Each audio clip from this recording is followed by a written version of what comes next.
Well, we have some great tips for our citizens today. We're going to talk about how to stay safe, especially with Christmas trees, all of the lighting and the electricity that we'll use to have a wonderful, wonderful holiday. First, when we start to talk about trees, we want you to purchase your tree as close as possible to the holiday. A lot of people, I've seen them all over the city now, they have their trees already because the lots are up. So you want to purchase your tree, and we have some tips so that they'll stay nice and fresh.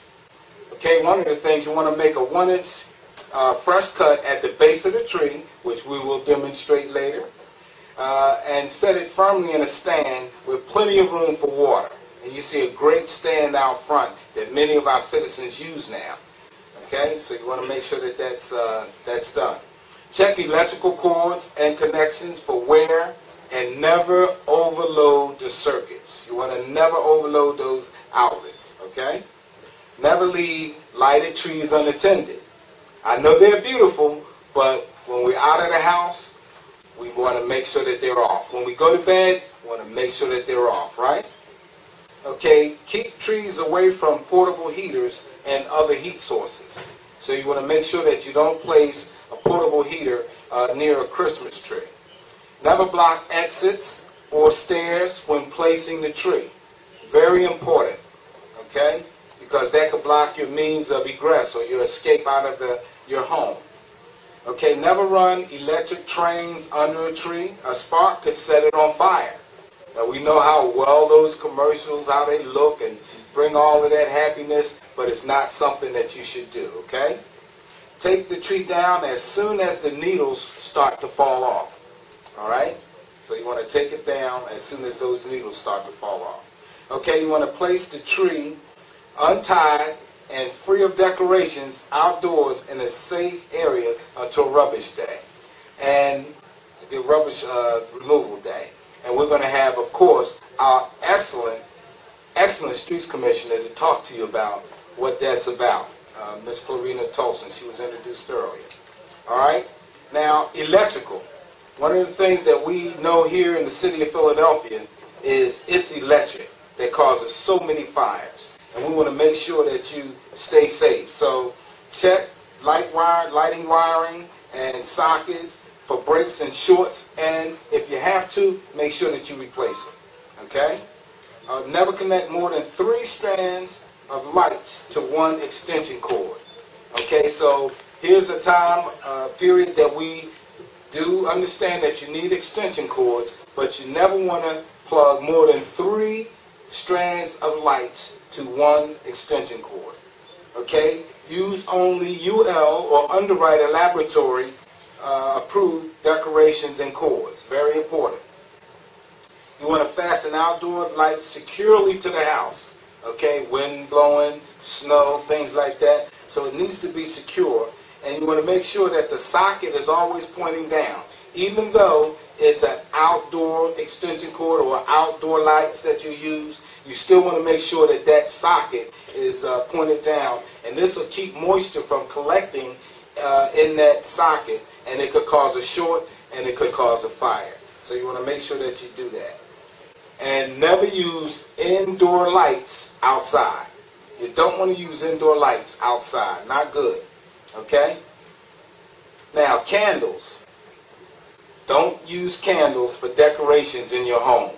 Now, we have a candle that we usually use, and that candle is a battery-operated candle. It gives the flicker, it gives the ambiance, the light, and everything else, but it's not a real candle. It's not a candle where you have to light it, and you have wax, and you have fire, and all of those things to deal with. Okay, avoid placing candles near drapes or curtains, right? Because drapes and curtains could catch on fire easily, and you have a bad situation in your home. You don't want to do that. Okay, place candles in a safe base to prevent tip over. All right, a safe base. So if you have the tall candles, it should be set in a base that's not going to cause it to tip over. If you have those scented candles, which my wife loves, you'll make sure that you have them in a safe base, okay?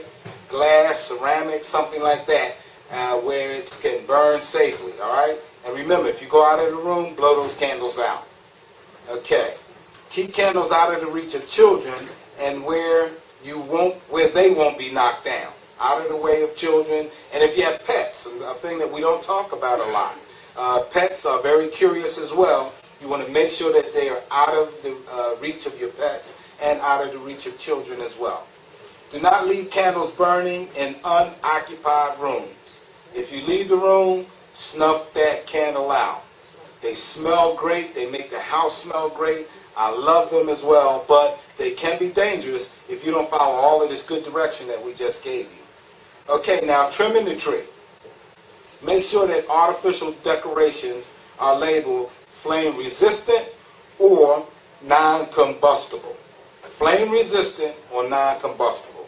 Now UL will list all of those things on that label that should be on every piece of decoration that you have.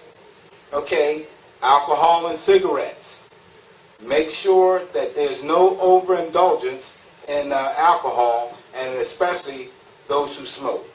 Those who smoke, we like to tell them, take it outside. If you smoke, take it outside. So that way you don't have the opportunity for any ash or anything to cause a fire in your home. Okay? Smoking and alcohol, that mix causes thousands of fires all over the country, and it causes fires here in the city of Philadelphia as well. So let's make sure that we don't do that. Check ashtrays carefully, letting them stand overnight before emptying. That's for the smokers that do smoke inside. Make sure that you let those ashes die, and you want to make sure that they're completely out before you empty the ashtray. Check furniture, carpets, and waste baskets for smoldering cigarettes, especially after entertaining. And we have a story that's told by one of our good partners, Ed McBride. And he actually had a situation where he was entertaining, and in the powder room in the basement, someone had left a cigarette, and it caused a fire in his home. And luckily he had smoke alarms and all of those things, and it didn't cause any damage. But if you ever run into Ed, he'll tell you that story. Very, very dangerous. Okay, check furniture, carpets, waste baskets. Again, keep alcohol and smoldering materials out of the reach of children. All of those things we just want to make sure we talk about. All right, holiday gifts. I heard it said that smoke alarms make great gifts. And now something special here in the city of Philadelphia. You must have 10-year lithium battery powered smoke alarms, okay, so that you can keep your family safe. Hardwired or 10-year lithium battery powered smoke alarms. That's what we want. Okay, carbon monoxide alarms. We want to make sure that you have your carbon monoxide alarms. We like to burn the fireplaces where we have fireplaces in homes, and even sometimes we know that we have a lot of our citizens that use kerosene heaters. So you want to make sure you raise that window about 1 inch. And you want to make sure that you follow all of the instructions with kerosene heaters. And that's an adult activity. Okay? Make sure, all of our children, you tell your parents that's an adult activity. That's something that you make sure that your parents or your caregivers take care of. All right? We want them to fill them outside, and then we'll have them bring them back in 3 feet from anything combustible. So pay attention to those things. Okay? Smoke alarms on every level of your home, and this is a nice time as well to practice a home escape plan. Okay. Thank you very much. Okay. I think I have to take my hat off for this one. All right. Now, here we have a beautiful Christmas tree. One of the things that we'll notice is that we don't see a lot of the little leaves around. We only see the ones on that were dropped off based on the handling of the tree. So this is nice and fresh. You can smell it. Oh, you wish you could smell this.